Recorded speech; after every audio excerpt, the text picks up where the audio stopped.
Hello, this is Noson Yanofsky. We're doing theoretical computer science. We're up to chapter 4 of Sipser's book, and it's an interesting thing. The section 4.1 is called Decidable Languages.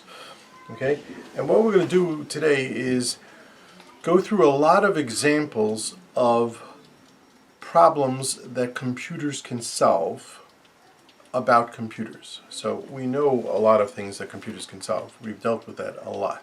But now we're going to talk about computers. And what we're leading to is problems that computers cannot solve about computers. So that's what we're aiming at. Okay, so all the problems have the following form. You have a Turing machine, okay, and you're going to put information onto the Turing machine. You're going to put inputs onto the Turing machine, and the Turing machine is either going to answer yes, it's in this language, or no, it's not in this language. So we're going to talk about certain languages. Languages are made out of words. So yes, this input is in this language, or no, this input is not in this language. We're going to go through lots of examples of that, of computers being able to tell yes or no. So those languages will be called decidable. They'll be Turing decidable, yes or no. We'll see later on we're going to come up to languages where we'll give yes, maybe answers. It means yes, the word is in the language, the input is in the language, or the computer will just go on and give a maybe answer. Okay, so that's what we're going to deal with. Okay, so we're going to talk about, we're going to list off a lot of different languages. We're going to put the inputs here. The computer is going to read the input, go back, do some calculations, and tell yes or no. What did that work or did that not work? Okay, is that word in the language or is it not? So let's go through some examples. Okay, and just to give you the intuition of what we're going to be seeing, what we're going to see is that Turing machines are very good at telling things about finite automatons. Just like we spent the first part of this class talking about finite automatons, and there were a lot of algorithms we did, changing things from non-deterministic to deterministic, with epsilon moves, without epsilon moves, determining this. We did a lot of things, so too a Turing machine can do those things. Okay? The intuition will go on talking about push-down automatons. So I'm going to see that Turing machines are much more powerful than push-down automatons and can tell a lot of different properties about push-down automatons, but not everything. And we're going to see that. And then even further on down the road, we're going to see that Turing machines have trouble talking about properties of Turing machines. So you have this hierarchy. Up here is Turing machines, push-down automatons, finite automatons. Turing machines can tell everything about. They're much more powerful than finite automatons. They're a little bit more powerful than push-down automatons, but Turing machines cannot tell everything about Turing machines. Okay, so let's talk about a language. The language is called ADFA. Okay, let me just tell you what this is. It's a language which consists of two things. One, it consists of words, languages, but they're encodings of such that B is a DFA, deterministic finite automaton, that accepts W, string W. Okay, so this language called A sub DFA, A for the word accepting. So A stands for accepting. It consists of encodings of machines and words. You give me a machine, and here's a word. Tell me, is this word accepted by this machine? Yes or no? Okay, so this is a language. Okay, it depends on how you encode things, and we talked last time about the different ways of encoding things. But basically, what you're going to have on the tape is a machine, the encoding of a machine, okay, and a word, and we want the Turing machine to start reading this back and forth, going back and forth, and telling, will this word be accepted by the Turing machine or not? Okay, very nice. Okay, so that's a definition. This is a definition. Okay, now we give a theorem. Theorem. A DFA is Turing, that means a Turing machine can do it, decidable. Okay, we can get a Turing machine to decide it. Okay, and the idea, the proof is very simple. The book goes through the proof, but we're just going to go through the idea. The idea is as follows. Now, this was something we did in homework 1.1 of the test, of the book. Okay? They gave you a Turing machine and they asked you if the following word is accepted. We spent a lot of time doing that. We basically, how do you do it? Well, you start at the starting state, you follow the word, so you're going to have a machine here, you're going to have a word here. You just take the first letter of the word, okay? Go back to the starting point, go where's the second place, go to the third place, go to the fourth place, back and forth, go to back, look at the letters, look at the machine, look at the letters. We did this when we were doing this. We had the machine here, we had a word, and I was bouncing our fingers around. Well, just like we can bounce our fingers around, so too a Turing machine can bounce our fingers around going from state to state. And let's see what would happen at the end. At the end, when we finish reading the entire word, okay, at the end, when we finish reading the entire word, if we're in an we come to a certain state, we then go check our encoding to see, is this an accepting state? If it's an accepting state, then yes, we accept it, and we go on. If it's not an accepting state, then we say reject. So we either accept or reject. So, just like we could do it, so too a Turing machine could do it. Okay? So that explains how it works. Great.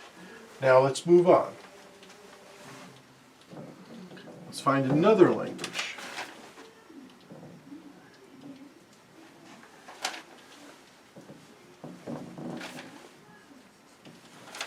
Theorem.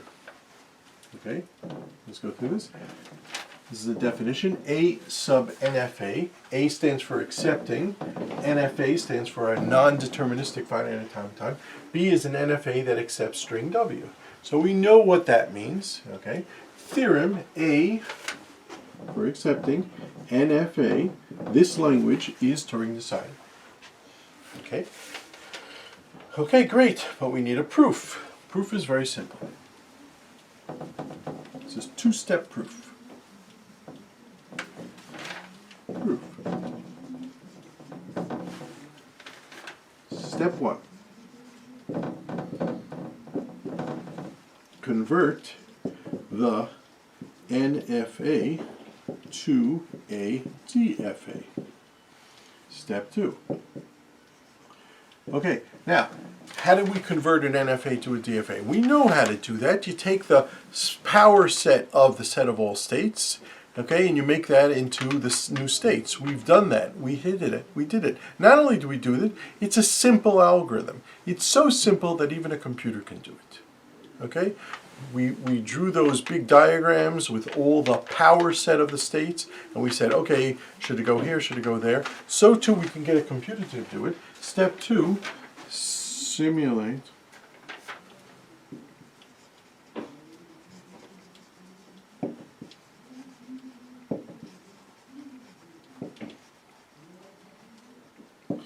take this DFA, convert the DFA to a DFA, take this DFA and put it into the computer that was doing the last theorem that showed that a DFA is Turing decidable. So use that last theorem, convert, that's a finite process, use the last theorem to change it into a DFA, convert it into a DFA, and then use the last theorem that tells whether a word and a DFA is acceptable. Use the same word. Okay? Very simple. Very simple. Okay? Okay, let's go on. You ready?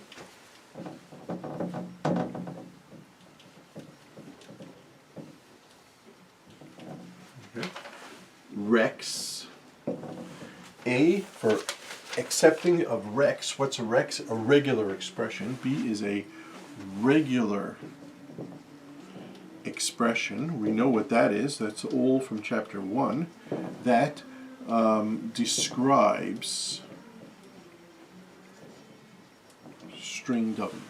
Okay, so regular expressions describe words. Question, here's a word, here's a regular expression. Does this regular expression describe this word? Yes or no? Okay, and we know how to do that in our minds. Basically, we look at the word and we see, does it satisfy it? Okay, does this satisfy it? Okay, great, that's a nice definition. This is a nice language. It consists of regular expressions and words. Okay, now for a theorem, A Rex is Turing decidable. Okay, very simple. How do you do this? Okay, convert the regular expression to a DFA.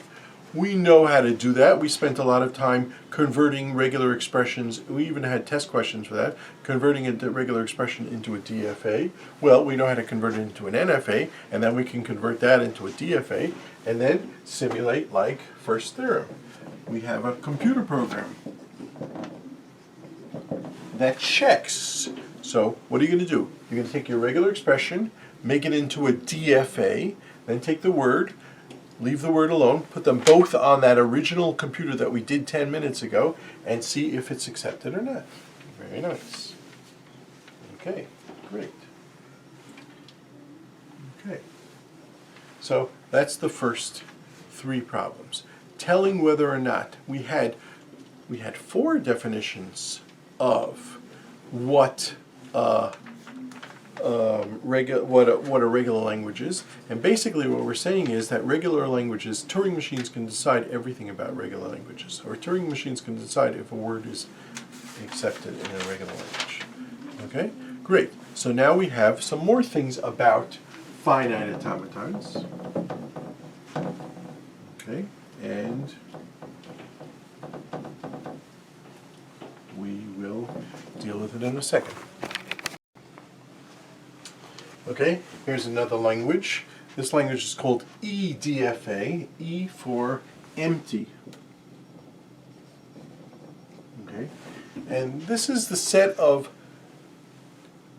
deterministic finite automatons. So this is an encoding of DFA, okay, such that the language of this thing, what does the DFA accept?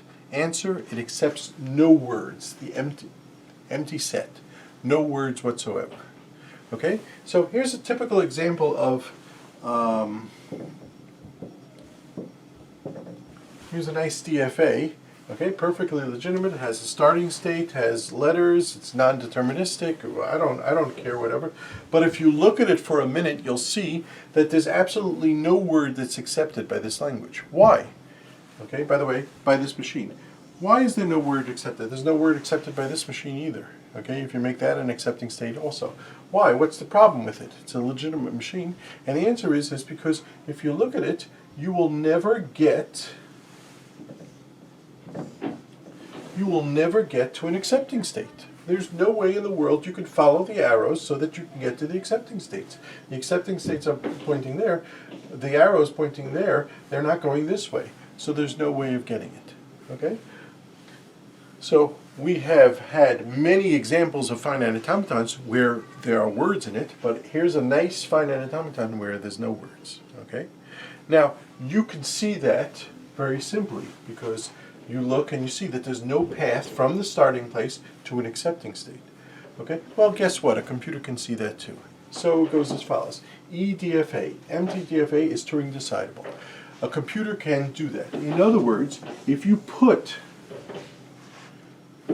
an encoding of a finite automaton on a Turing machine, okay? The Turing machine, you can write a Turing machine, you can write a program that can say, oh, this Turing machine is empty or this Turing machine is not empty, okay? And how do you do it? Very simple, okay? Go to the Turing machine. Obviously, it's not going to be encoded as a pretty picture like this. It's going to be encoded as zeros and ones. Start at the starting state. You tell it in the encoding where the starting state is, and do what's called a breadth first search along all the states, and see if at any point in the breadth first search you get to, you can do a depth first search too, you get to an accepting state. If you get to an accepting state, so you're starting at the breadth first search, you can easily see how to get, you're going to get some word. So if you can start from the starting state and get to an accepting state, the path that does that is a word that's accepted in the language. And if there is a word that's accepted in the language, then it's not empty. Okay? And after you go through all the states, it's a finite number of states. If you don't get any accepting states, like in this case, then you say accept, because this is an empty Turing machine. There's nothing that's accepted. No words are accepted by a Turing machine, by this Turing machine. Okay, so this is EDFA. You can also figure out how to do ENFA, EREX, okay, E epsilon NFA. All these things. Since you can do this, you can do all of these. You can change these problems into this problem and do that just like we did before. Okay, so that's a perfectly legitimate thing and very nice. Okay, good. Let's do another language.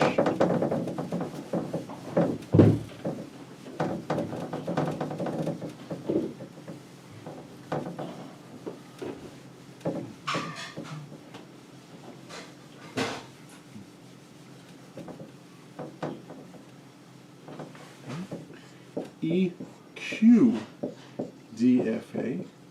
EQ stands for equal. Okay, let me just tell you what the definition of EQ is. Okay, it is pairs, encodings of pairs of finite automatons, deterministic finite automatons, such that A and B are DFAs.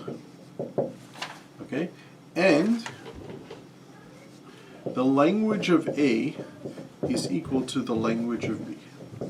Okay. Let's just go through what that means. Let's say I ask you to write a Turing machine, a finite automaton, okay? And I ask another student to write a finite automaton. And they're supposed to write the finite automaton that accepts the same language. Well, what I would like to do is, if I check one, I'd like to know if the other one is doing the same language. Now, here's one way of solving the problem, but it's the wrong way. One way of solving the problem is as follows. Start with the empty word. See if that's accepted here, and if that's accepted here. You have two different programs, see if they're accepted in both. If the answer is the same, they're both accepted or they're both not accepted, that's very good. Now do the word with one letter, A. Then input them into both machines, finite automatons, and see if the answer is the same. Then try the next word, the next word, the next word. Now, the problem with doing it that way is that that's an infinite process, because how big is the possible set of words? Infinite. Okay? So you'll never finish doing all the possible words.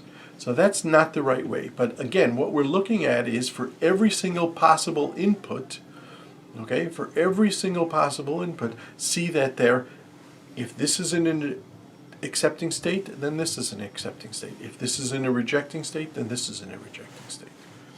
Okay? Okay, so we just went through what's not the right way. Let me show you what is the right way. Okay.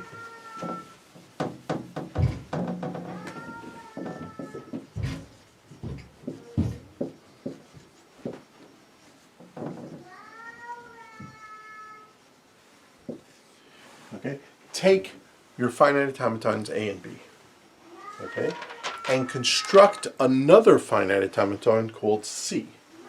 Okay, C is going to be a DFA.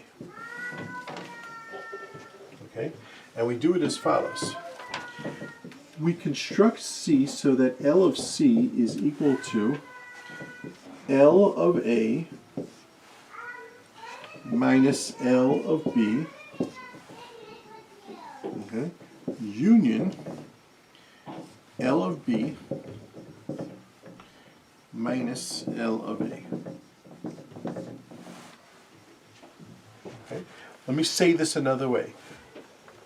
What does this mean? This is the words in A take away the words in B. The words in B take away the words in A. Okay? Let me just draw a picture of this, and we will do this better. Okay? So you have the language of A. You have the language of B. what I want you to do is make a finite automaton called C, such that C is equal to those things in A not in B, and those things in B not in A. Okay? Those things in A not in B, those things in B not in A. Okay? Okay, now, first of all, how the hell do we know that we can construct this? Okay? And the answer is we did this already. Because this is another way of writing as follows. L of A intersect L of B complement. Okay. Union L of B intersect L of A complement. Okay. Now, we know, because we did it in class and we specifically spent time doing it because I needed this for this, we know that finite automatons are closed under intersections, they're closed under unions, and they're closed under complements. Let's go through how we did this. Complement is the easiest thing. What do? Switch the accepting states for the non-accepting states. Unions, we know how to do that. You just branch off into both of them. Intersections we didn't really do, but if you can do unions, you can definitely do intersections. So if you can do unions and complements, you can do intersections. So that takes care of this. So we know that we can construct this. Okay, and let's just see what this is. These are the languages called the symmetric difference. These are the words that are in here or in here, but not in both. Okay, great. Okay, now what do? We have this great finite automaton that accepts words that are in here or in here, but not in both. What do we do with that? Very simple. C, if C is in, or the encoding of C, is in empty of DFA. Okay? See if it's in the empty of DFA. In other words, see if this language is empty. Now, what would that picture look like if this was empty? The only time this would be empty, what about all the things which I marked in blue? Well, in this case, if it looks like this, it's not empty because these words are here. However, what would happen if L of A equals L of B? Let's see what would happen. What would be the symmetric difference of L of A and L of B if they're equal? Well, let's go through this. You'd have L of A minus L of B, but if they're equal, that's the empty set. Union L of B minus L of A, that's the empty set. Okay, so in that case, if this is empty, if this C is empty, that means that A and B are equal. Okay, so I drew the picture one way. There's a lot of different ways of doing it. How about this? This is L of A, and oh shoot. There's a lot of different things that can happen with L of A. I can have the following. I can have L of A being a subset of L of B. Okay. In that case, what would be highlighted? It would be L of B take away L of A, union L of A take away L of B. So it would be just this. Okay.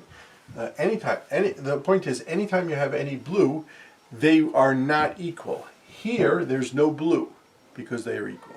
So here's a two-step process to show, we didn't even write the theorem. So let's write the theorem.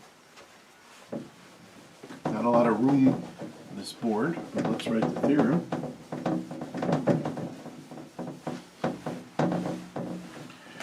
Theorem, that means it's a formal proof.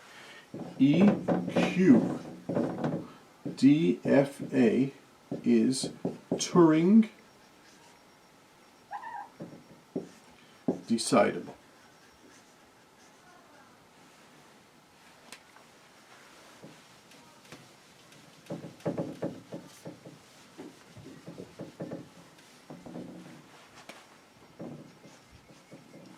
Turing decidable. A Turing machine could have done this. A Turing machine could construct C from A and B, and then plug it into the same thing that we did before with E. See if the result is empty. If the result is empty, then accept, because that means that the Turing machines are equal. They accept the same language. If it's not empty, then you'll get a no answer, and you just say no. Okay? So that takes care of that. By the way, I can ask a nice legitimate test question. How about EQ of Rex? How about EQ of NFA? How about EQ of epsilon NFA? Okay, and the way you do it is exactly like you did with A of DFA. You can convert them and then check.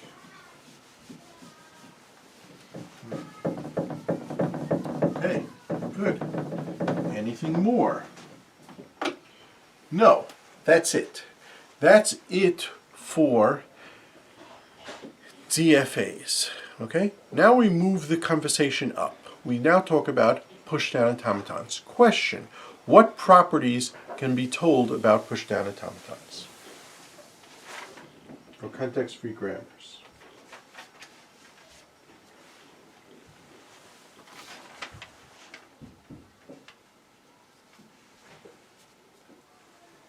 Okay, so let's start with the regular.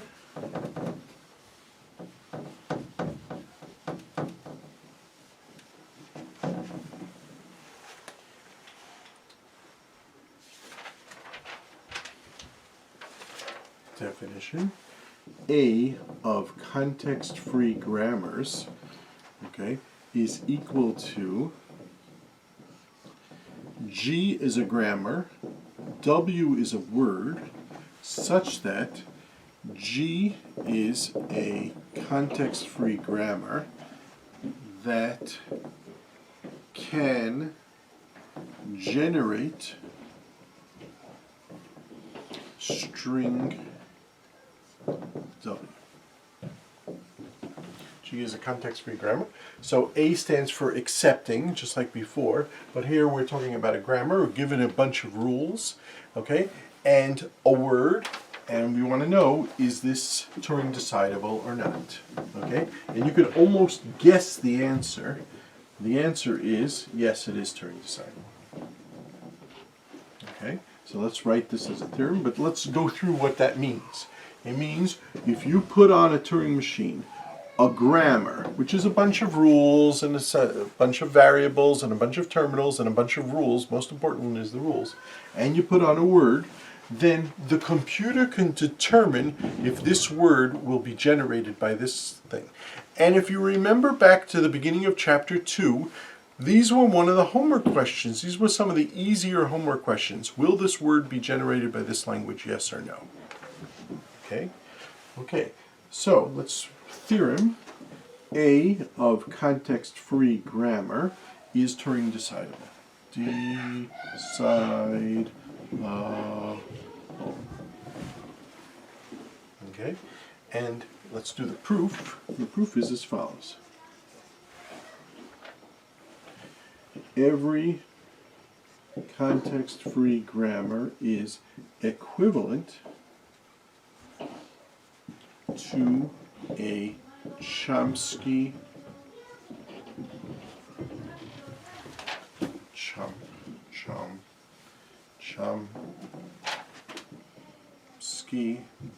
normal form. Okay, we spend time doing this. Okay, let's just remember what a Chomsky normal form looks like. It goes like this: A goes to B, C, or D goes to A. Okay? A goes to B, C, or D goes to A. This is a variable and a variable. This is a variable and a terminal. Okay, great. So here's what we want to know. We want to know, you're given a grammar G, you're given a word W, you want to know, does this grammar generate this word? Okay, and here's what you have to do. What you have to do is take the grammar, put it in Chomsky normal form. We know how to do that. We did it. Remember, 4 steps, get rid of the units, get rid of chop up the long ones. We did that. Not only can we do it, but a Turing machine can do it too. And here's what we want.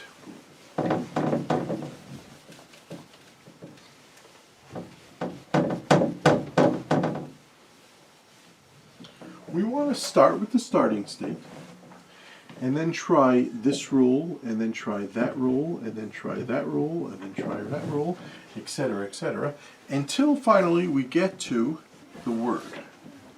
Okay? We want to know, question, if we start here, can we get to there? Okay, now let's just look what we're doing. We're starting here. We're dealing with the Chomsky normal form. So, Chomsky normal form is one of 2 things. Shouldn't have erased it. One is it adds a variable, and 2 is it takes one of the variables and changes into that. So if this word is a1, a2, a3, an, if it's an n-length word, then all we have to do is try all possible derivations. Try all possible. You can systematically, computer, churn out all possible derivations. Well, how much do you have to do? Well, what you have to do is you have to go through all 2 to the n minus 1 derivations. In other words, what you have to do is go here, get to n variables, okay, and then change the variables into letters. So you have to try all possible derivations. Now, you systematically do it, but the point is you can eventually stop. Why? Because you don't want all possible derivations. You want to stop at length 2n, because you want to go from starting state, which is 1 variable, till there are n variables, and then change all the n variables into words. And so that's doable. Okay? It's doable, and we can do it. Okay? Not only can we do it, but a Turing machine can do it.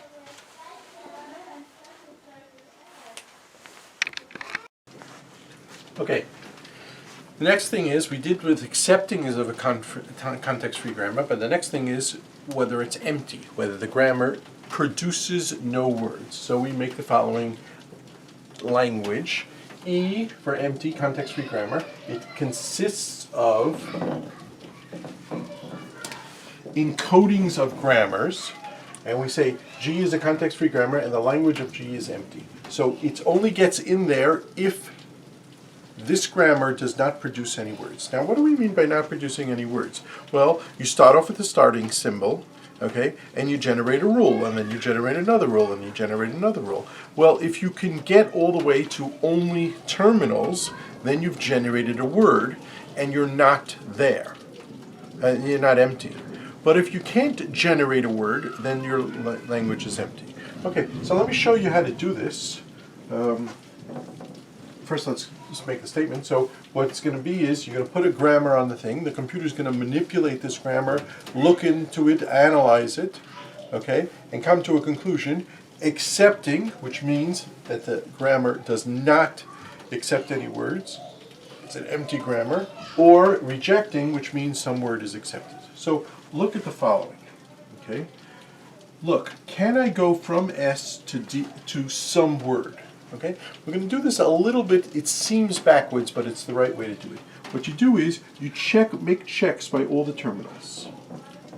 Okay. Now, here's the thing. You want to get to a string of terminals. Say to yourself as follows: oh, I can get to D and E. Question: can I get to S? And you build backwards. Okay. So, whereas before, when we wanted to see if a context-free, if a finite automaton is empty, we started at the starting state and we saw, can we get to the accepting states? Here we're going to go backwards. We're going to start at the terminals and see, can we get backwards to the starting state? So I made checks to D and E. Now here's the point.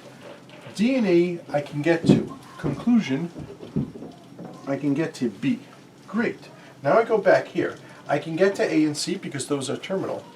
B, I just showed that I can get there, so I have that. Question, can I get to S? And the answer is no. You can only get to S if backwards, if everything on the right is checked, then you can get to S. Okay? Conclusion, this language, this grammar, it's a perfectly legitimate grammar, but it's an empty grammar. Okay? No word can have a comma. You can even see. You can produce this, you can produce this. This B can become DE, so you can have A, D, E, C, but you'll never get rid of the D. You'll never get rid of the D, so you'll never have a string of terminals.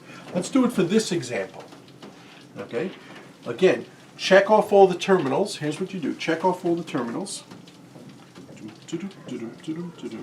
Then, recursively, do this over and over and over until your goal in life is to get to the S. Do it recursively. If everything on the right is checked, then I can check the left. So, I can check this, I can check this, okay, and finished, okay. Great, now I go through it again. Okay, I have A checked. I checked A, so I can check this. Conclusion, I can check that. I have this A. Okay, good. Okay, I have D checked, because I have D checked over here. I have A checked. Oh, and I have C checked. So conclusion, I can check A. S, conclusion, this word, this grammar can produce a word, and what's a typical word it can produce, you can even work it out. S goes to CA, CA goes to A, C goes to A comma A, and A goes to, so the word CAC is produced by this grammar easily. Okay, so this grammar is not empty. That means this algorithm will reject it. And so we have that. Great. Next. Okay. Okay. Next is the following theorem.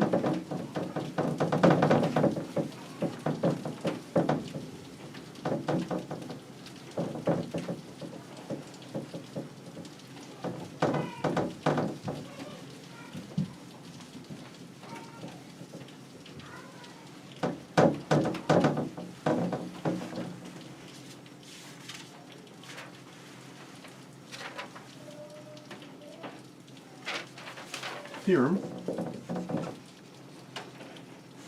every context-free language is Turing decidable. Okay. Now, what that means is as follows. Is that if a if a push-down automaton can tell if a word is in the language or not, then a Turing machine can for surely tell. Now, we saw this already. When did we see this? When we drew this picture over and over. Regular, context-free, Turing decidable, Turing recognizable. Okay? So what this says is context-free is a subset of Turing decidable. That's exactly what it says. Every context-free language is Turing decidable. But we saw that in terms of machines. What I want to do this is more in terms of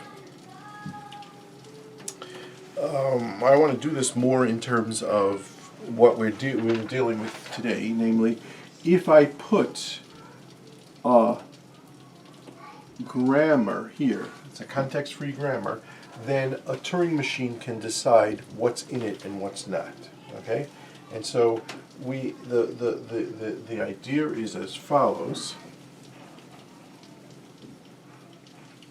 Okay, the idea is as follows. It's a pretty little proof. It goes as follows. Okay, we had a context-free grammar. Okay, we have a machine that can decide this. Okay, so this machine, we did this 10 minutes ago. We have a context-free decided. It accepts two things, a grammar and a word. Okay, It accepts two things, a grammar and a word, and it's going to tell me, is this word generated by this grammar? Yes or no. Okay, decider gives me yes, no answers. Great. Okay, now, let's say I have a grammar, a context-free grammar, and I want to know that this grammar, L of G, is decidable. That's exactly what this theorem says. Okay, so here's what I do. I hardwire this grammar in there. Then this machine, which only accepts a word, okay, this machine is an LG decider.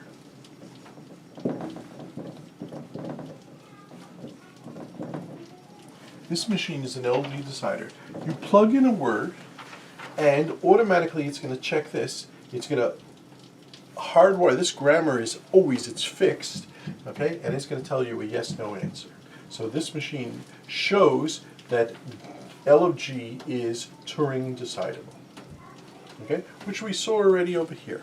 Okay, the point is, Turing machines can do more than push down automatons. But let me give you another way of thinking about it. Another way of thinking about it is, what does a push down automaton have? It has a stack. Well, we programmers know how to implement a stack on a computer. Guess what? If you can implement a stack on a computer, you can also implement a stack on a Turing machine. We do that all the time. Okay, so that's exactly what we're going to do. Okay, so the point is, if a context-free language needs a stack, we know how to deal with stacks using a Turing machine. Okay, you can make a stack in a Turing machine. Okay, and so it's dealable. Great. Next.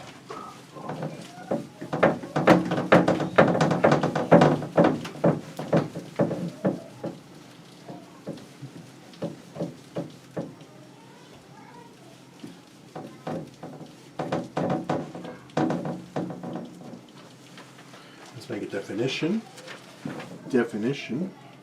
Definition almost follows, you can figure out the definition by the notation EQ context-free grammar. Okay, and it's equal to G comma H such that G and H are context-free grammars, and the language of G is equal to the language of H. So here's the idea.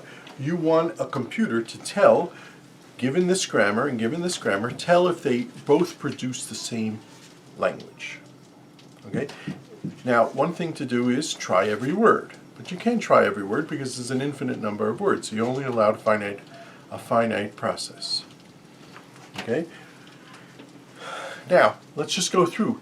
Finite automatons, we saw we could do this. Okay? We invented that machine C, that's the symmetric difference. We did that. How about for context-free grammars? Okay? Theorem.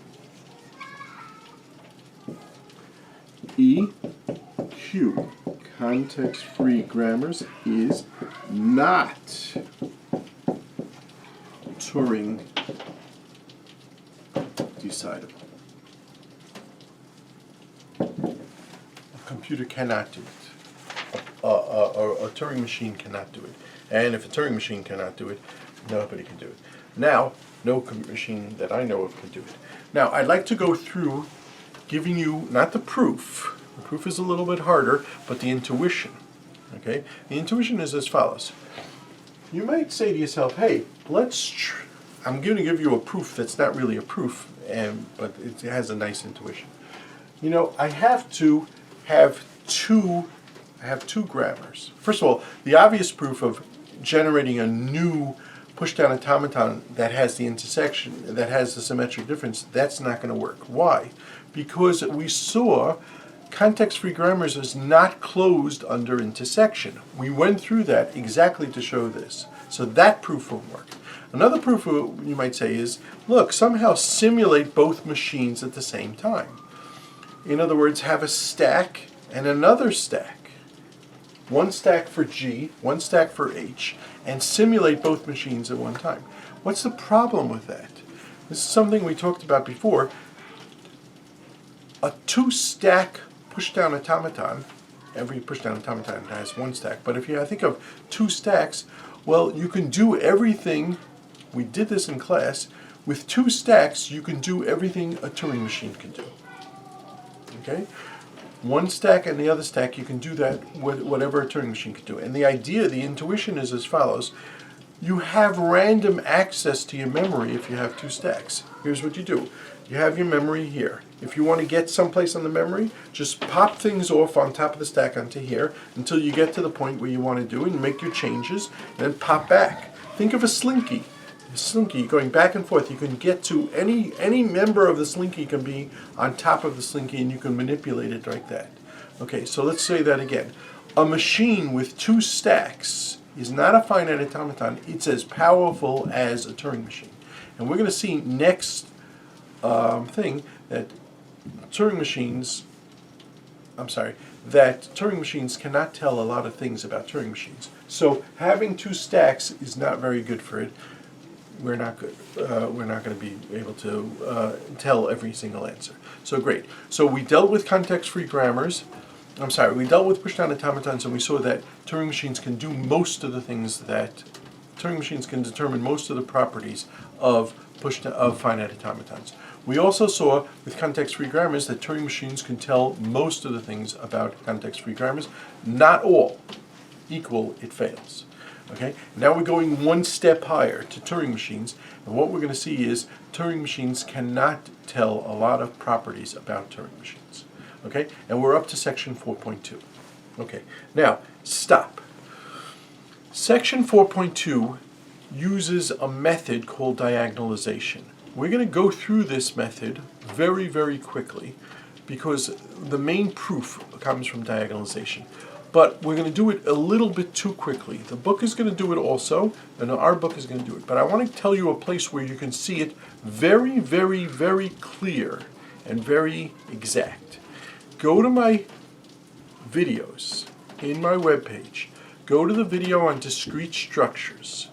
In there, I have an entire video on infinite sets. It's chapter 13.3, section 13.3. Section 13.3 on my discrete structures class. Okay?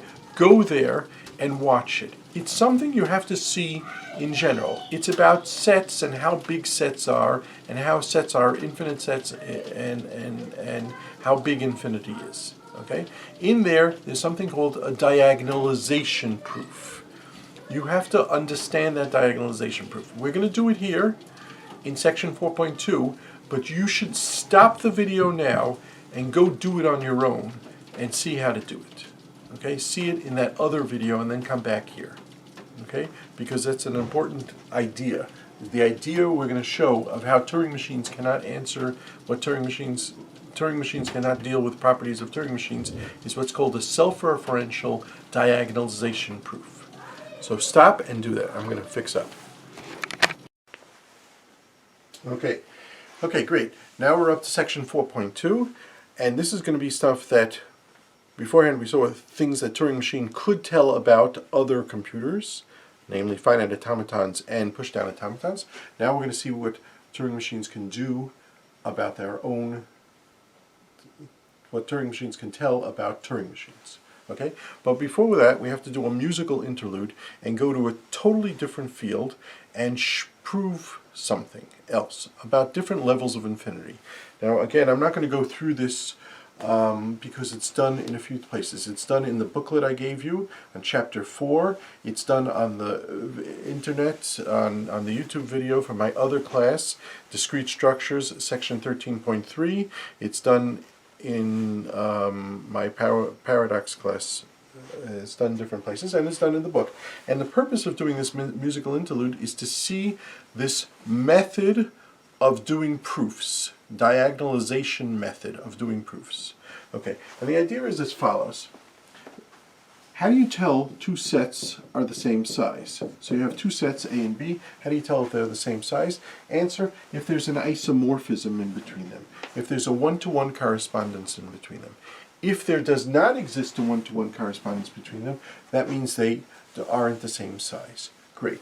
That works very well with the set of fingers on my right hand and the set of fingers on my left hand. I can make an isomorphism in between them. Conclusion, they have the same number of elements. That works very well with finite sets. But when you get to infinite sets, you get some counterintuitive things. So I'm going to show you, describe to you, two infinite sets that do not have the same size.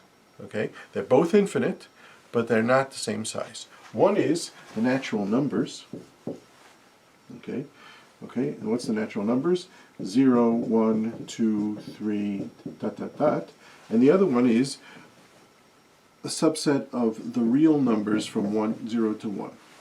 Okay, so this is a subset of the real numbers. All the real numbers, this is what your teacher drew the first day of 9th grade. Here's 0, here's 1, all these numbers between here. Now, these are real numbers, so you're talking about all decimal expansions. Now, this set is infinite. This set is infinite, but they're not the same size as infinite. And I'd like to show you this.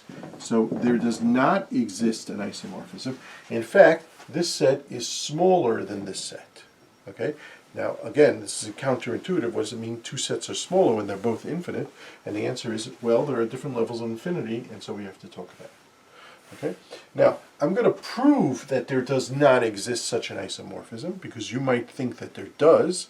I'm going to prove that there does not exist such an isomorphism, and by proving that, I'm going to use something called the diagonal method. Okay? So, the proof goes as follows. It's something called a proof by contradiction. It's a proof. We assume that there is such an isomorphism. So we're going to assume there is an isomorphism from this to this. And we're going to get a contradiction by making that assumption. Conclusion, there is no such isomorphism.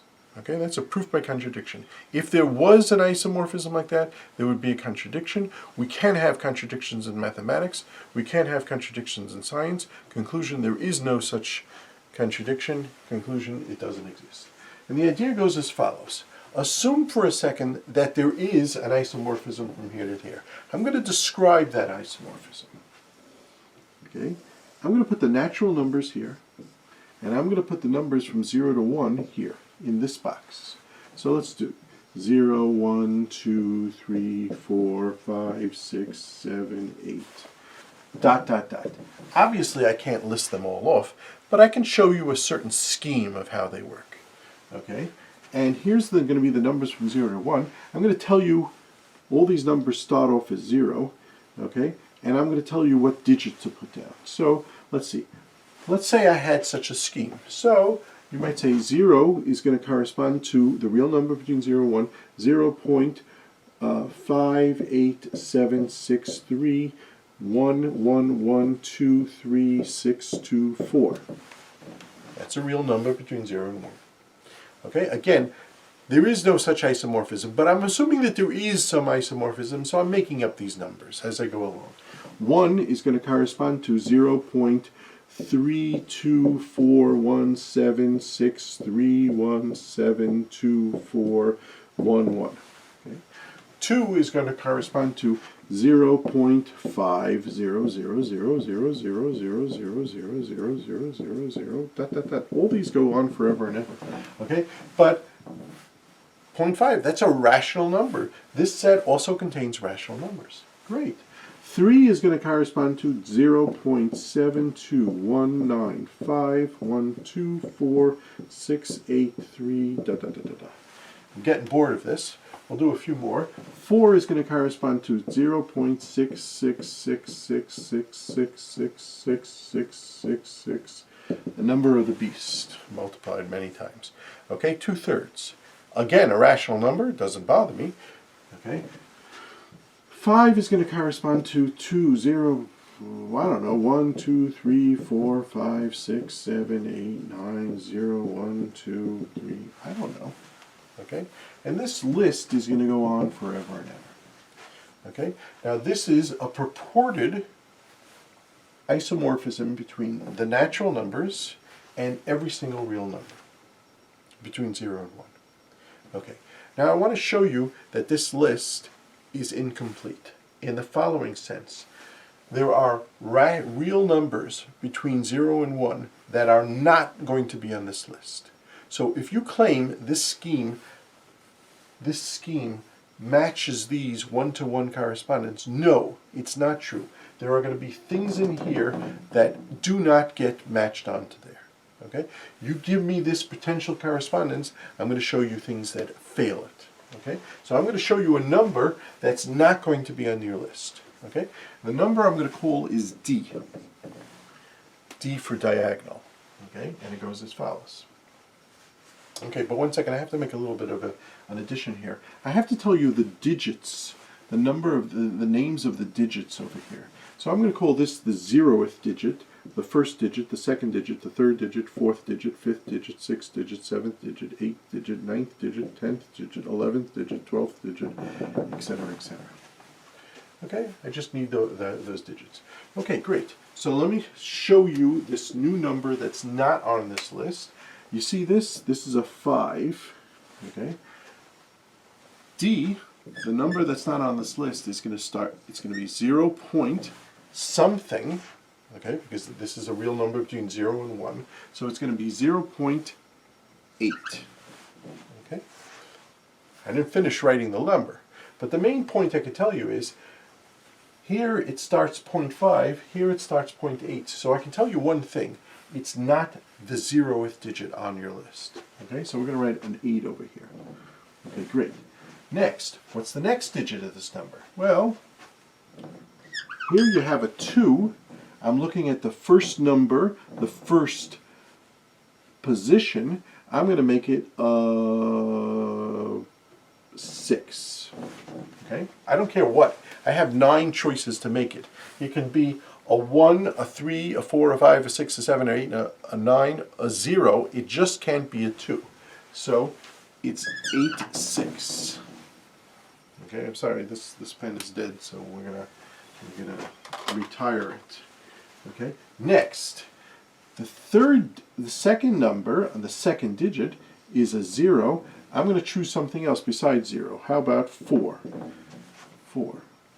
Okay, so that's a 4. So we have 0.864. Now, there's something I could tell you about this number. Okay, 1, it's not the 0th number on the list. Why? Because the 0th number has a 5 on the 0th position. This has an 8 in the 0th position. It's not the first number on the list because the first number is a 2. This has a 6. It's not the second number on the list because the second number has in the second position a 0 and this has a 4. They're different. It's not the third. This is a 9. I'm going to change that to a 0. Any other number I want, I can change it to a 0. So it's not the third digit on this number. It's not a 6 because there's a 6. I'm going to choose a 7. Okay? It's not this number because here's a 6. I'm going to choose a 5. Okay? I can choose anything I want as long as it's not there. Okay? Continue along this way. Continue along this way. Conclusion, this number is not the 0th number on the list, it's not the first number on the list, it's not the second number on the list, it's not the third number on the list, it's not anywhere on the list. Okay? Conclusion, it's not in this set. It's not in the image. I'm sorry, this number is in this set, but it's not in the image of this thing.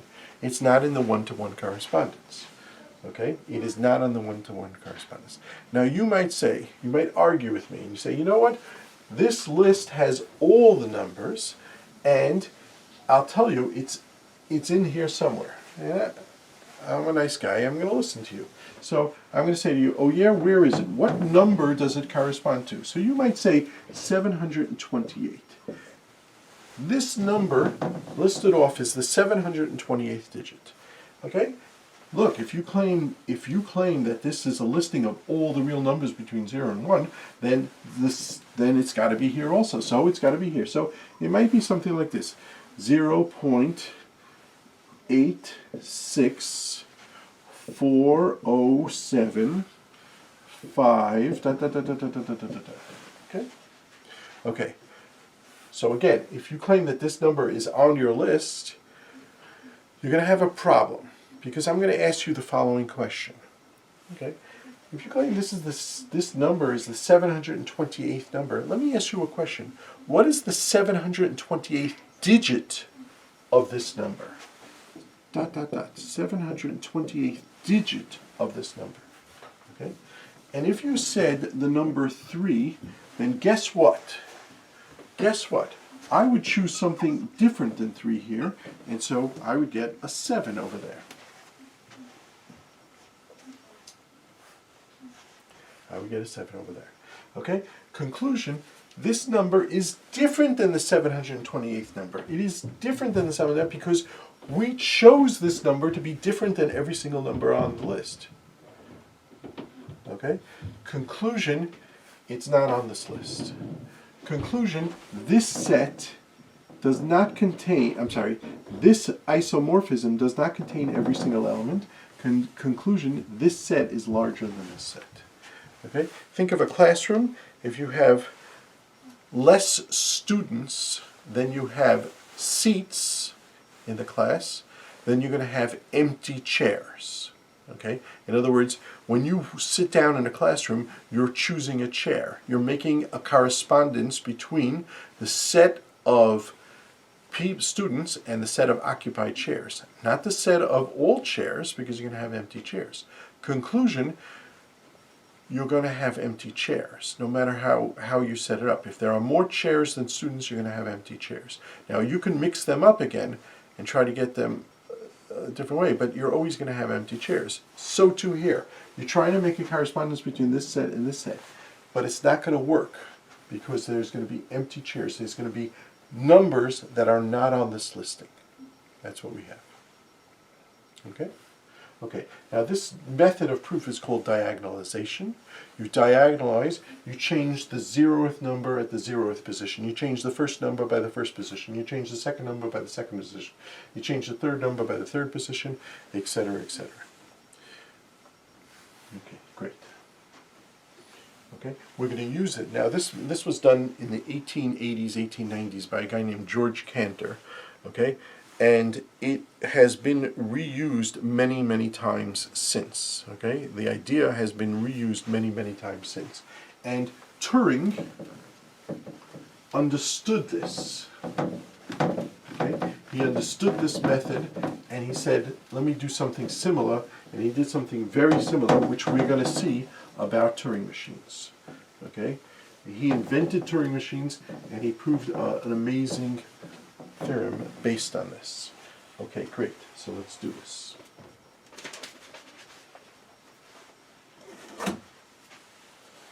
Okay. I just want to go through what the ideology of this is. The ideology is you have natural numbers talking about you know what? Let's leave out the word numbers.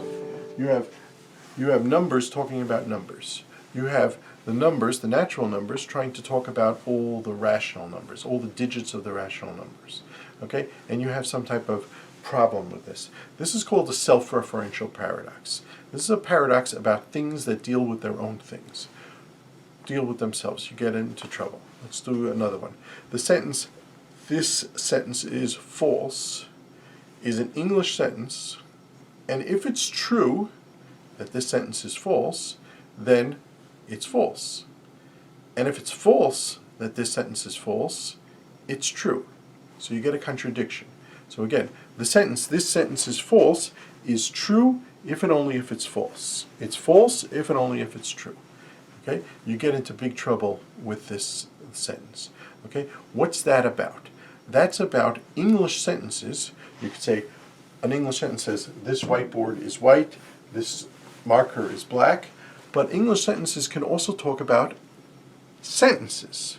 So you can say, "This sentence is spoken very fast," or "This sentence is spoken very slow," which is a false statement, by the way. Okay? But you can have English sentences talking about other English sentences, and in particular, you can have English sentences talking about themselves. When you have English sentences talking about themselves and negating, you can get problems. So the sentence, this sentence is false, is neither true nor false, because if it was true, it was false, and if it's false, it's true. Okay, so that's a self-referential paradox about language. Cantor showed a self-referential paradox about numbers talking about numbers. Okay, there was a guy named Gödel who was a few years before Turing, and he showed, let's just spend 2 minutes talking about it, he showed that there are certain mathematical statements which basically can prove the following statement. Okay, this is called Gödel's incompleteness theorem.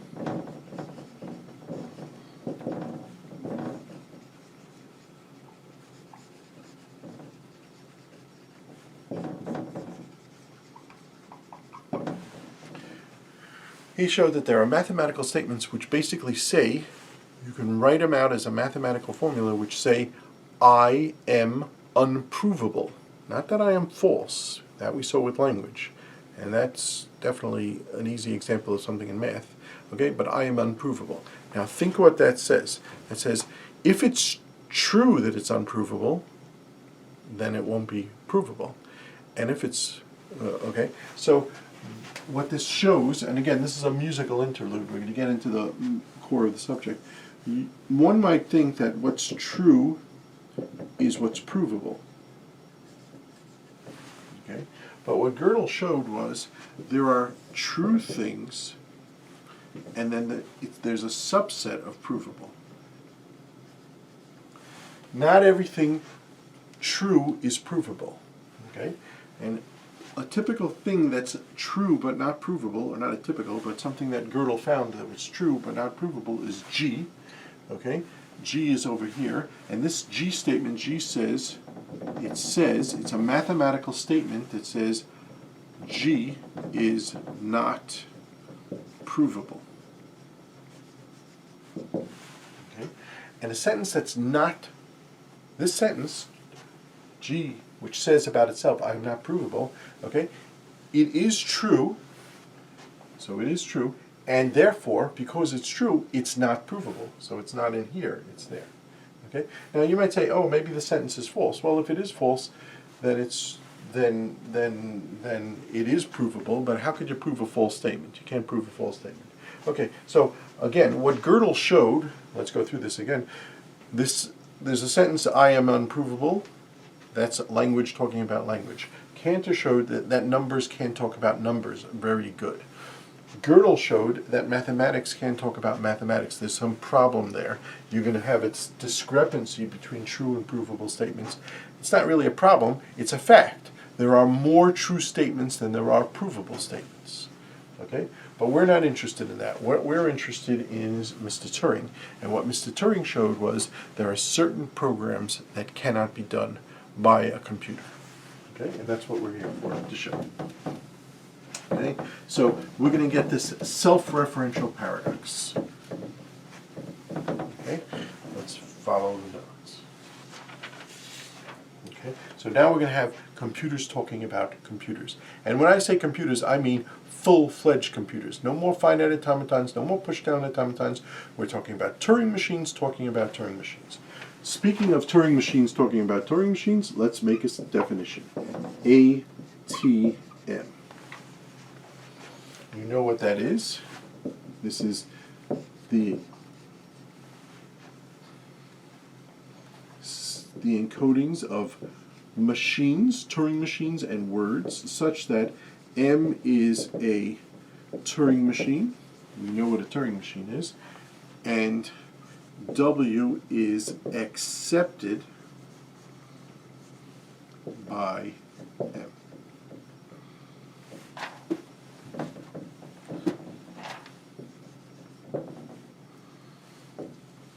Okay. So A for accepted. We saw this with finite automatons. We saw this with push-down automatons. Let's see it with what's the story with this? Okay, so I just want to go through again what this means. That means there's a Turing machine with an I, and there's going to be a tape, and you're going to put the encoding of the machine here. So let's make that a capital M. You're going to put the encoding of the machine here, and you're going to put a word over there. And this machine is going to go backwards and forwards and question, can a Turing machine tell if this word is accepted by M?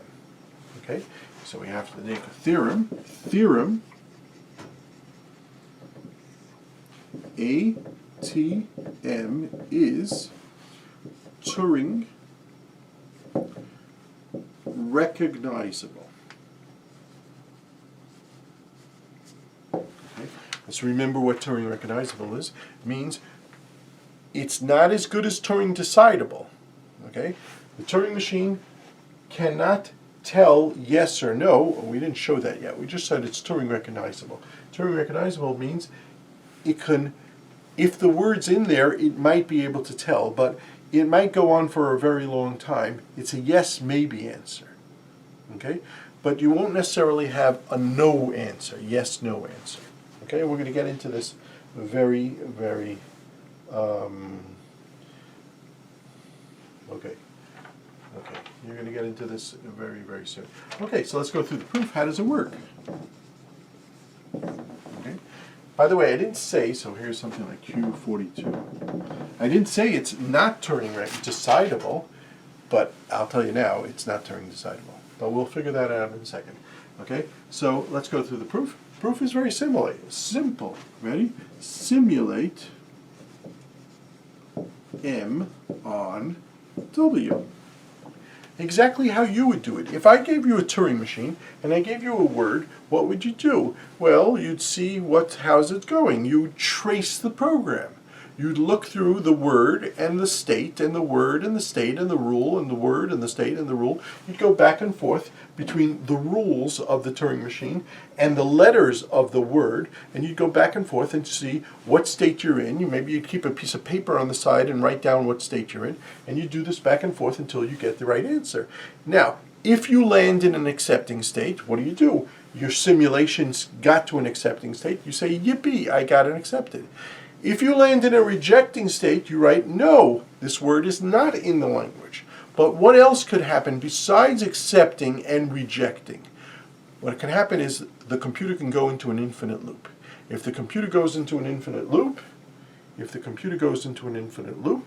then you just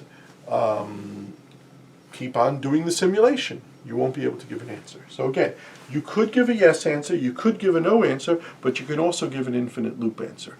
Now that's different than Turing decidable, because Turing decidable always gives an answer, gives a yes, no answer. But here, you're going to have a yes, no, maybe answer. The answer could be maybe. Okay. Okay, so it is Turing recognizable. Let's just keep a track what we said here. Here's Turing recognizable languages. Here's Turing decidable languages. And what we just showed is that it's inside this outer circle, but we don't know yet if it's inside this inner circle. Just because it's inside this outer doesn't mean it's inside here. In fact, we're going to show it's not inside here. It's out over here. Okay, so let's just make something. Let's just draw the picture that we drew all the time. I'm going to draw this picture again.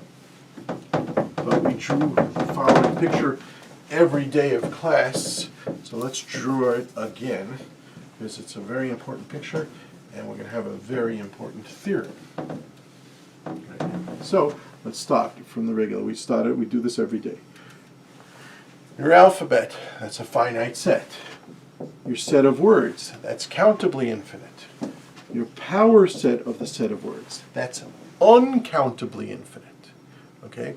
Now, we didn't have that definition, uncountably infinite, but basically, uncountably infinite means, now we can say it because we took that musical interlude, uncountably infinite means you cannot put it into one-to-one correspondence with the natural numbers.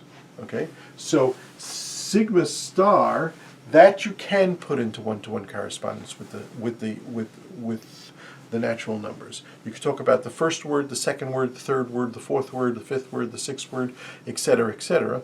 But power set of sigma star, that's uncountably infinite. Uncountably infinite. Okay. Now, we're going to have subsets of this. So this is the set of all languages. And we spent a lot of time talking about regular, context-free, context-sensitive, Turing decidable, Turing recognizable. We spent a lot of time talking about this. Okay? Great. Okay, now I'm going to write a theorem. Theorem. The vast, I'm going to use the word vast 3 times.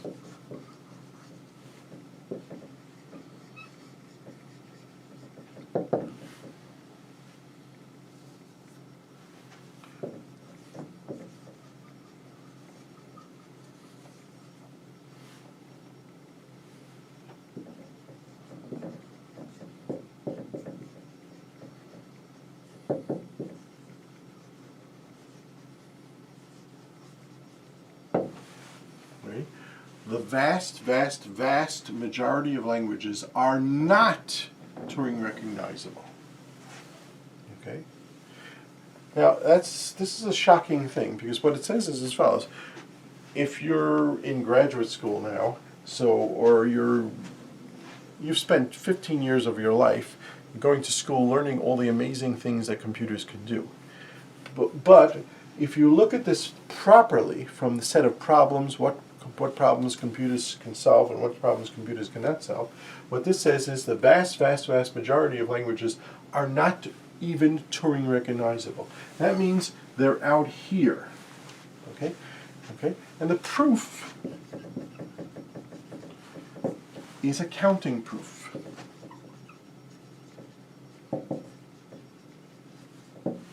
It's a counting proof. You can count this. Okay? Now let's just go through it. We're going to go through it. Ready? Question. How many languages are there altogether? Answer. Uncountably infinite.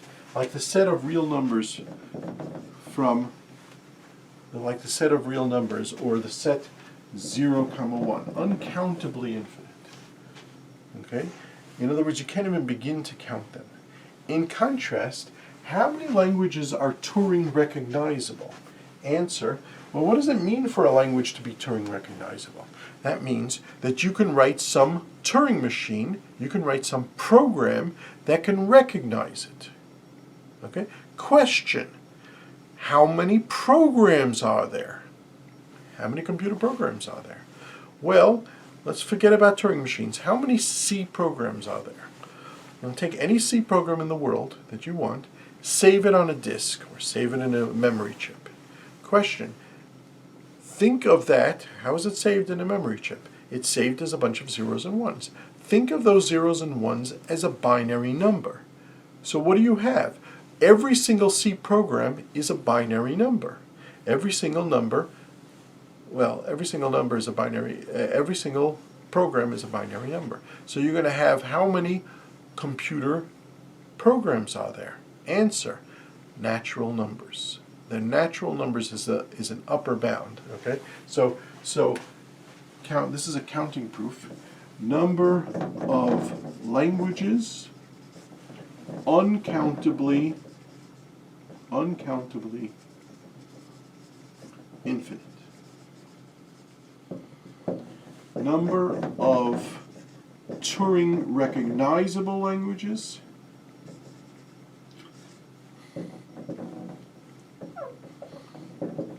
countably infinite.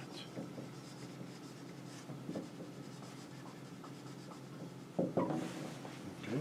Number of languages uncountably infinite. So out here, the whole thing is countably infinite, but just this subset is countably so out here is uncountably infinite. Just this subset is countably infinite. Okay. Now I just want you to go back to that diagonalization proof. Remember, at each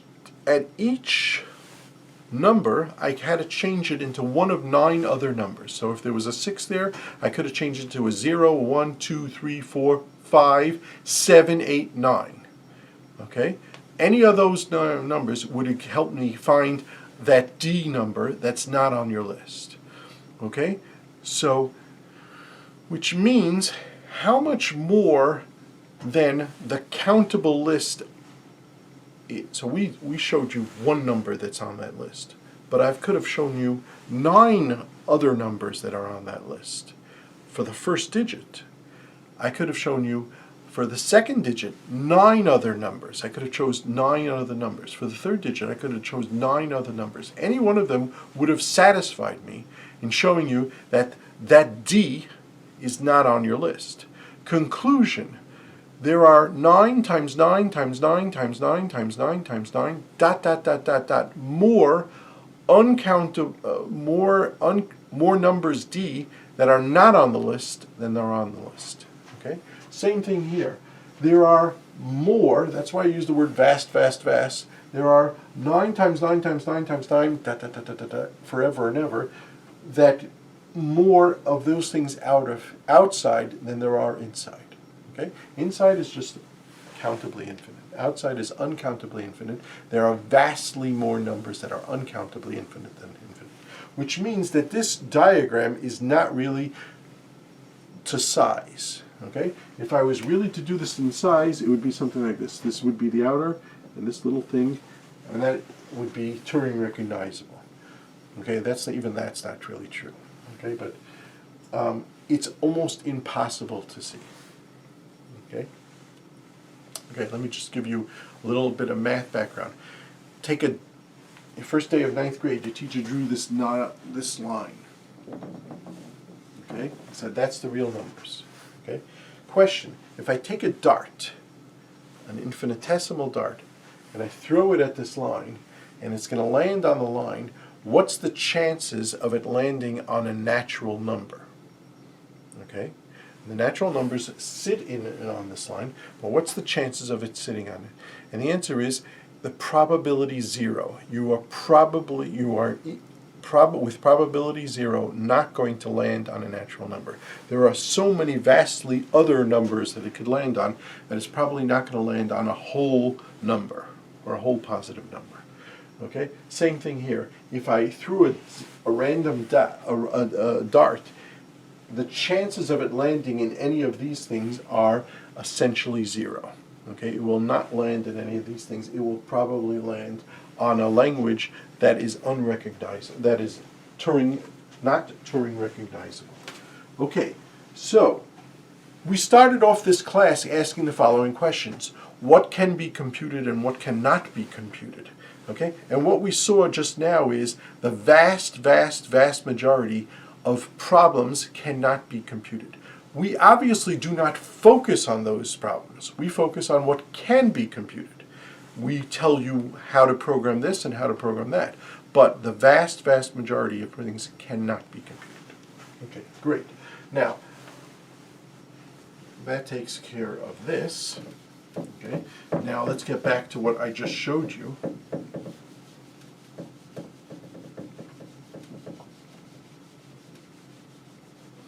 I just showed you that ATM is in this circle. Now I'm going to draw it over here. ATM is in that circle. Okay? Question, maybe it's in this circle, maybe it's in this circle, maybe it's in this circle. Okay? The only thing I know is in this circle. Okay? Well, what we're going to show is it's not in this circle, it's not Turing decidable, and also we're going to find different things out here. Okay, so let's do that.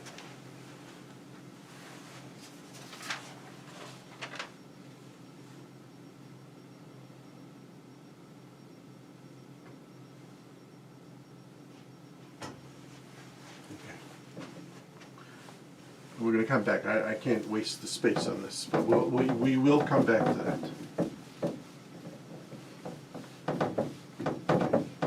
Next theorem. And this is by far the most important theorem that we've proven all year. Okay? ATM is not Turing decidable. Okay? This is a theorem from 1936 by Alan Turing.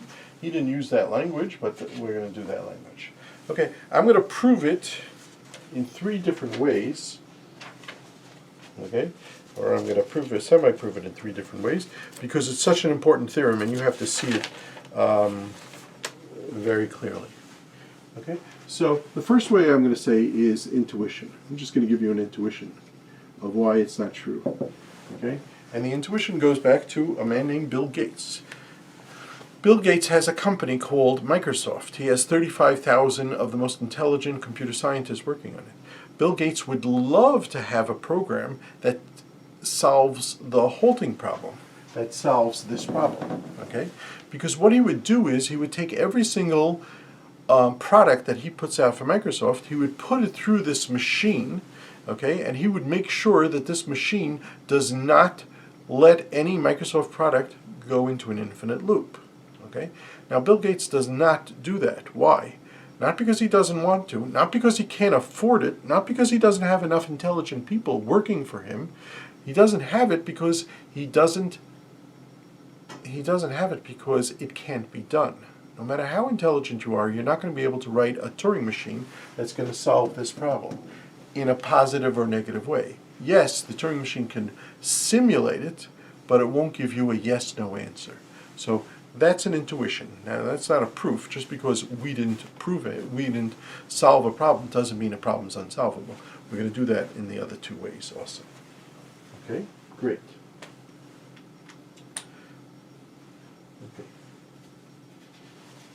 Okay, so that's the that's the sociological proof.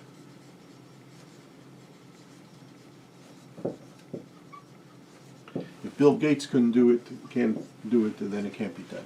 But we're going to do it more as a proof by contradiction.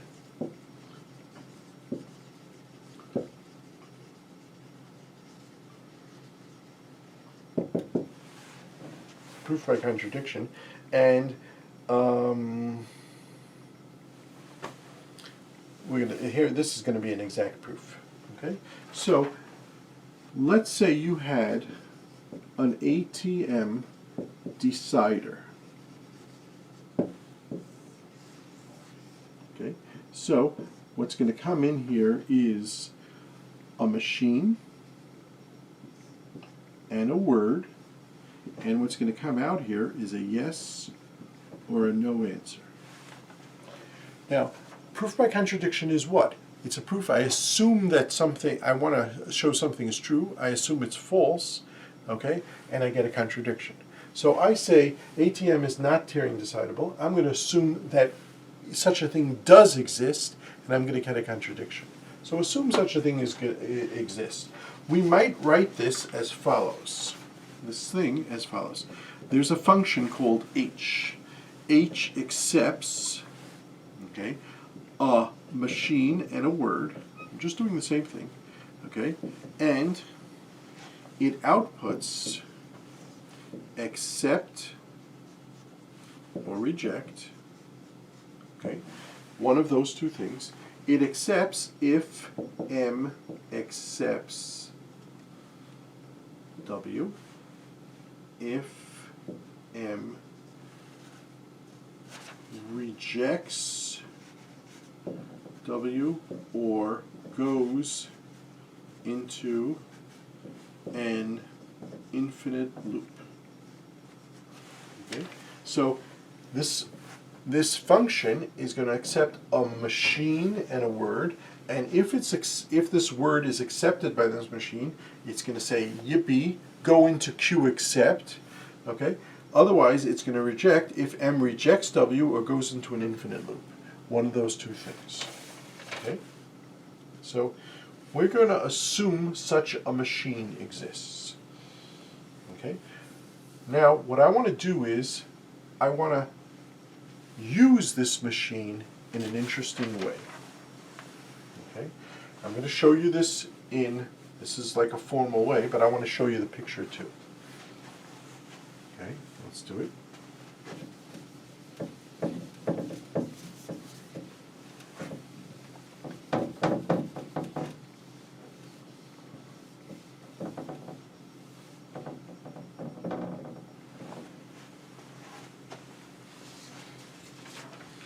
Okay, great. I'd like to make a new machine called D. Okay. D. Do you know what D stands for? Diagonal. Okay. D accepts one input called an M, okay, and that one input goes like this.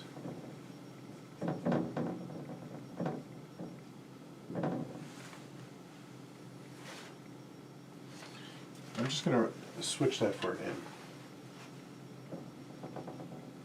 I'm not talking about encodings right now. Okay, the machine. Okay, great. And now this machine does something else also. Okay, instead of yes or no, I'm going to write accept and reject. So this was accept, and this is reject. Okay, and I'm going to switch that around. I'm going to make this, if it rejects, it's accepted, and if it's accepted, it's rejected. Okay. Now I want to take this, I want to write this as a program. Okay, so again, let's back up. Now it looks strange what I'm doing, but I swear to you, you'll understand it exactly in 10 minutes. Okay, what I'm doing is I'm making a diagonal argument, but you'll see it in a second. But let's just understand this. I'm assuming that such a thing exists, such an ATM decider, and I'm making a new machine called D. And the machine, instead of accepting two inputs, accepts one input and doubles the input. It runs the machine on its own word. Okay? And then what I want it to do is I want it to swap. When you get accepted, I want you to respond rejected. When you get rejected, I want you to respond accepted. Okay? Okay. Now I'd like to show you this machine in a different way. Okay? But keep this in mind, I don't have enough space, so I'm going to have to erase this and then write the machine. But you have it written down on your paper, so you can definitely see it.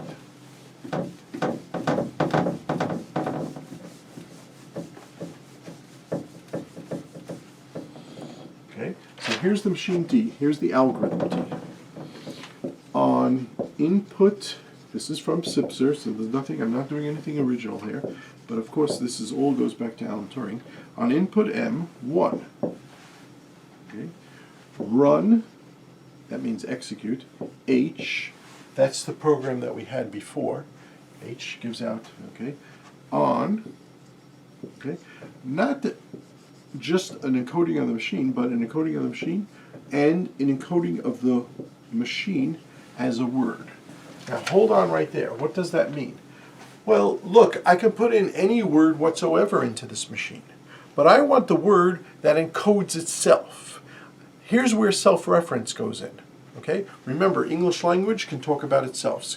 Mathematics can talk about itself. Sets can talk about themselves. I want computers to talk about themselves. And that's exactly what we have. We want the machine to evaluate itself on M, on its own encoding. That's a word. Encodings are words. Okay? Okay, and then number 2. So run it on M. Now, just remember, H cannot go into an infinite loop. It either accepts or rejects. That's what we assumed about H. It either accepts or rejects. Okay? So now we say as follows. Output the opposite of H. Okay? That's that swapping. Accept for reject, reject for accept. Okay? So let me just state this thing a little bit more clearly. If M, comma, M is accepted by H, output, comma, output, reject. If the machine M with the encoding, reading the word which is encoding of itself, is rejected,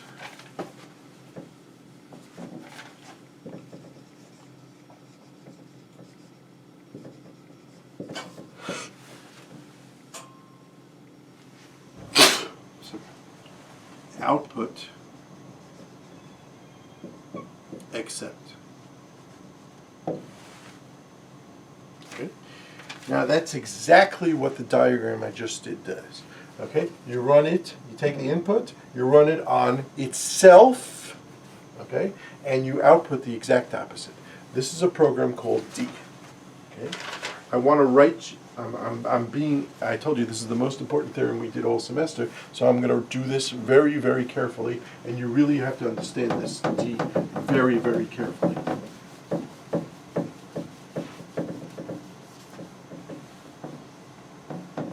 Okay, I'm going to write it another way. D on input M, it's equal to one of two things. It accepts or rejects if M rejects M,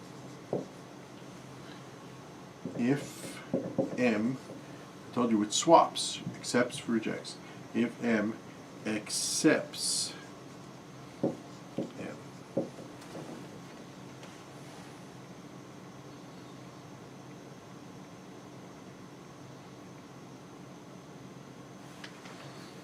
Okay, I just redid what the statement of the theorem was. I said D, it accepts one input, and basically it tries those input on itself, and if it rejects, it accepts. If it accepts, it rejects. Just restated the same thing. Okay, great. Now let's talk about this D program, because what we had is as follows. I assumed H works, and I used H as a module for D. It's a part of the D program. Okay? Now, if H works, then D also works. Let's say that again. If H is a legitimate program, then D is a legitimate program, because I didn't do anything else. I just separated the input into two parts. I had it talking about itself. I alternated it talking about itself, etc., etc. So if H is a legitimate thing, so is D a legitimate thing. Well, if it's a legitimate thing, then I can ask it about any Turing machine whatsoever. Right? I can plug in any Turing machine whatsoever and then get out a result for D. Okay? So let's try a Turing machine. You ready? Okay? Now, I can erase. You have to rewrite. So let's rewrite. I want to try it on D. I want to talk about D talking about itself. Great. So let's plug in. I'm just going to, every time I saw the word M, I'm going to change it for a D. D. D. D. D. Okay? Now let's go through this. Let's see what happens. D, the program D, on input D, accepts if program D rejects D. Program D on input D rejects if program D accepts D. It's giving the exact opposite answer. It's giving, so D of D is accepted if and only if D of this, so D, if you plug in D into D, it rejects.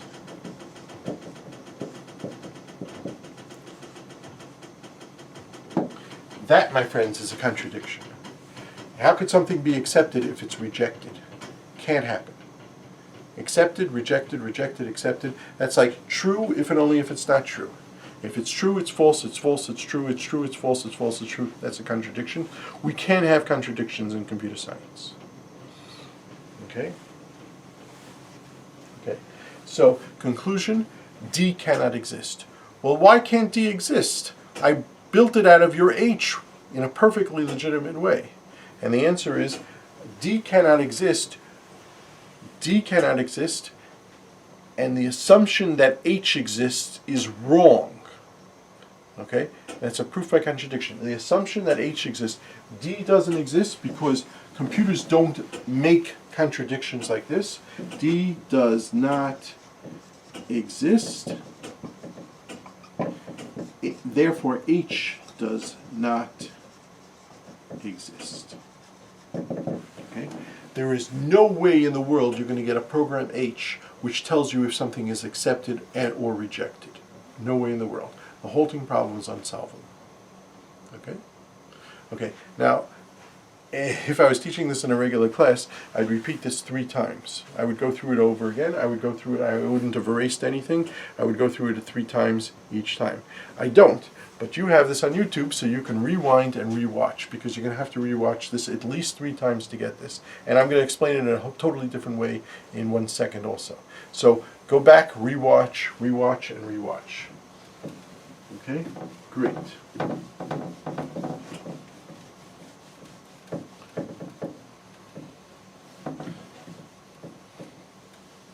I'd like to prove this another way. Okay? And the proof is as follows. Let's imagine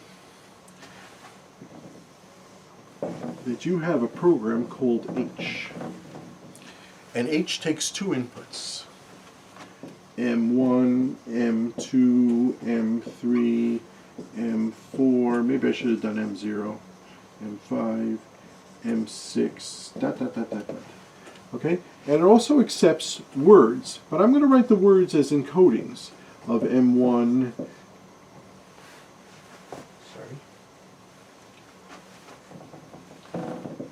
M2, M3, M4, M5, dot, dot, dot, dot, dot. Okay? And H is a function.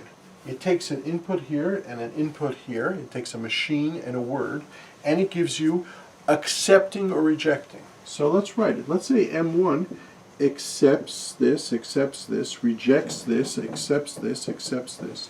M2 is a funny program. It rejects everything. It's just a grumpy old program that rejects everything.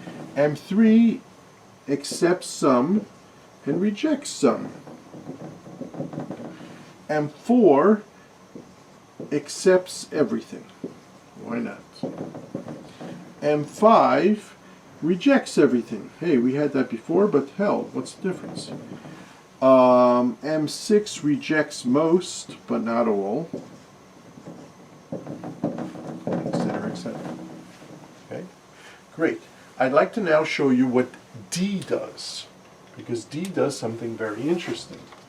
Okay? I'm going to try this again. Okay? D, if M1 on input M1 accepts, then it rejects. If M2 on input M2 rejects, then it accepts. Answer. M3 on input M3 accepts, then rejects. M4 on input M4, it accepts, so then you should reject. D, this D, it's the diagonal. Okay? M5 on input M5 rejects, therefore you should accept. I am switching all the things. Okay? Great. Now here's the theorem. You ready? The theorem is D is not on this list. D is not on this list. Why is D not on this list? Well, it's not the first thing on the list because it does the opposite of what the first thing on the list does at the first position.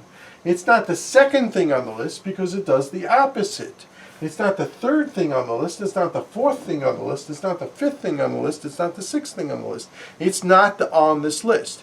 Now, are you telling me D is a legitimate program?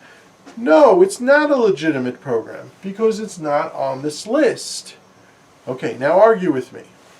Okay, you argue with me as follows. You say, oh, no, D is on this list.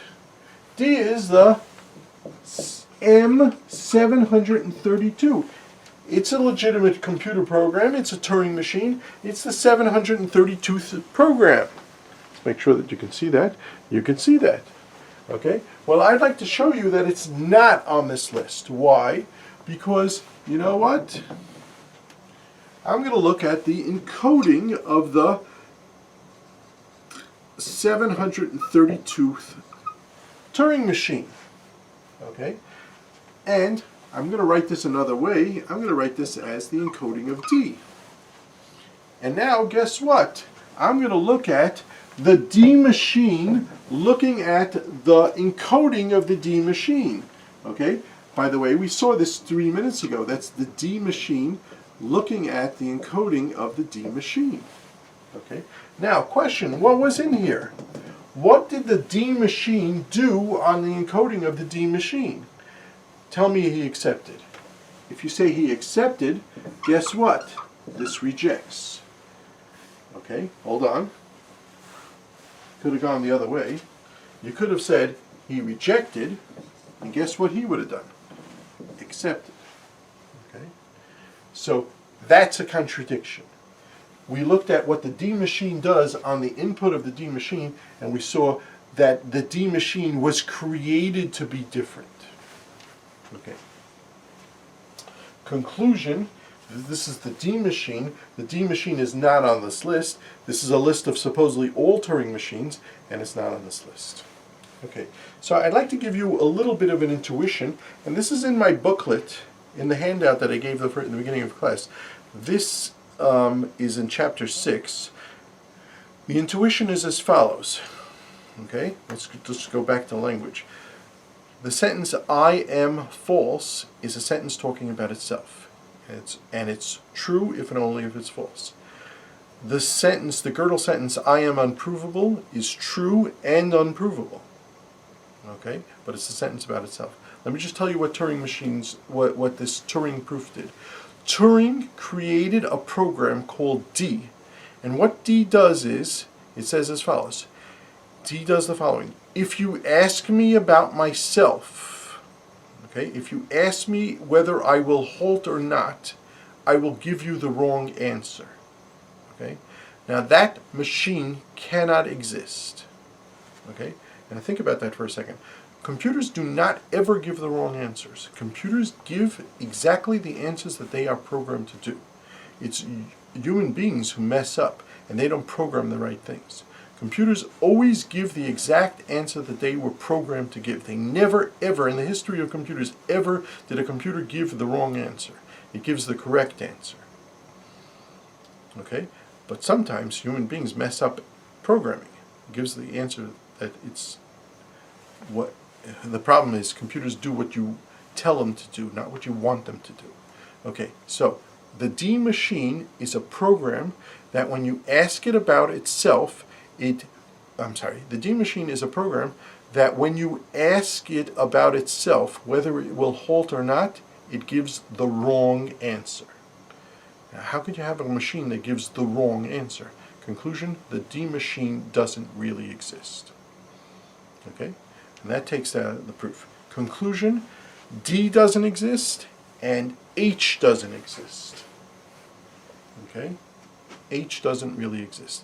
There's no way in the world you're going to get a program that's going to be able to answer this. Okay, so that takes care of that. Okay, we have a little bit more to do, and we'll do it in a second. Okay, let's just finish up. Let's recount and then do one step further. Okay, ATM is Turing recognizable. ATM is not Turing decidable. It is not Turing decidable. Okay, we proved that. Now I want to do a new theorem. Theorem L, any language whatsoever, any language is Turing decidable if and only if L and L bar, that means yes, the complement of L, both are Turing recognizable. Okay. I'm going to prove this theorem. I'm going to prove it with pictures, but the idea is the same. So first of all, if L is Turing decidable, we know that picture. You have Turing decidable, okay, Turing recognizable, okay. If it's decidable, it's definitely recognizable. So that half of that is done. But it's the other way too, okay. It goes as follows. If L, we're going to prove it this way now. You ready? It goes as follows. If L is Turing decidable, so then we have an L decider, okay, we have the input, and we have yes or no.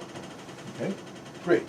So let me show you how L and L prime are Turing recognizable. Ready? First, I'm going to cover this no, and guess what I get? Now, L is Turing recognizable.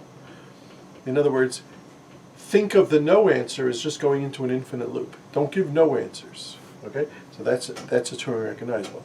Or if you want, you can think of this as lighting up a green light and lighting up a red light. Unscrew the red light, and then you have Turing recognizable. In other words, change every no into a maybe, and then you have something. Now, it's easy to change a no into a maybe. I don't know. Just do it like that. So that takes care of that. So this turns L into Turing recognizable, just covering that up. Now, I want to show that L bar is Turing recognizable. So watch what I do. Ready? This is an L decider, and now I'm going to make it into, don't move, an L bar recognizer. Okay, you ready? Yes. Okay, forget about that. I don't care about that. This is an L bar recognizer. What does it mean, L bar recognizer? It tells you when a word, you input the word, when the word is not in the language. When the word is not in the language, so the answer, if this machine can give you a yes/no answer, in particular it can give you a no answer, so whenever there's a no, give a yes. And now, this only has one output, a yes output, so it's a yes maybe, so that's called a L bar recognizer. Okay, great. So that goes this way.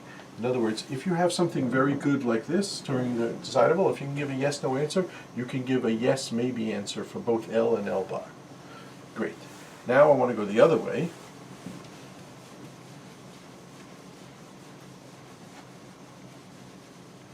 And the other way is even better picture. It goes like this. Let's say I can tell yes or maybe for L, and I can tell yes or maybe for L bar. What I'm going to do is I'm going to make a machine that says yes or no for Turing Decidable. Okay? And the machine is built like this. So I'm going to give an L decider. Oh, we've seen machines like this before. Okay? I'm going to have an input here, and it's going to give me a yes, no answer. So that's going to be an L decider. I'm going to build this machine by assuming this is correct. So watch what I do. I take my L recognizer, and I take another machine, which I shall call the I'll call the L bar recognizer. Okay, and I will split up the input. So here's my word. It goes into here. It goes into there. Okay, now this L recognizer can only answer one thing, yes.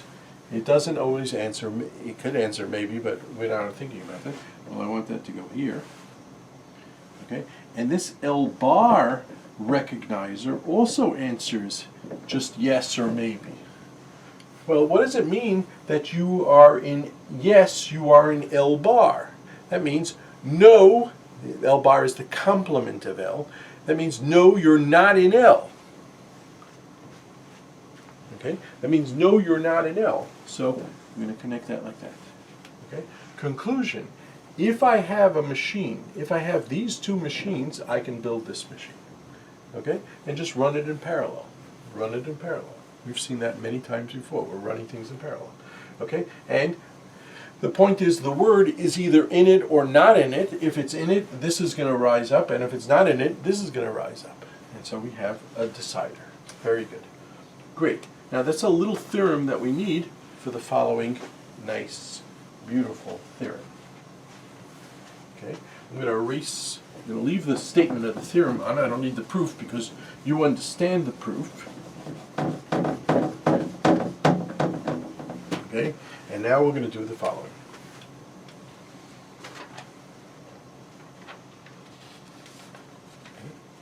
Theorem.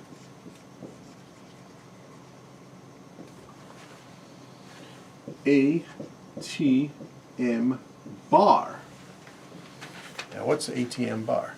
These are machines and words such that the machine does not accept the word. Okay, let's just see what that is. That's equal to M, comma, W, the encoding of N, comma, W, such that M is a Turing machine and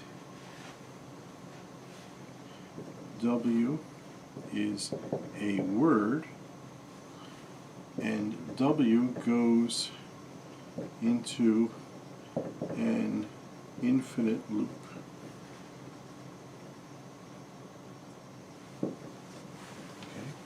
So here's a nice thing. This is the complement of ATM. Now let me make a statement. Is not T recognizable. Okay, let's go through. Okay, first let's prove it, and then we'll go through the intuition. The proof is very simple, because ATM is Turing recognizable. Okay, proof. ATM is Turing recognizable if ATM bar is T recognizable. Then, okay, we have two things that are Turing recognizable, L and L bar.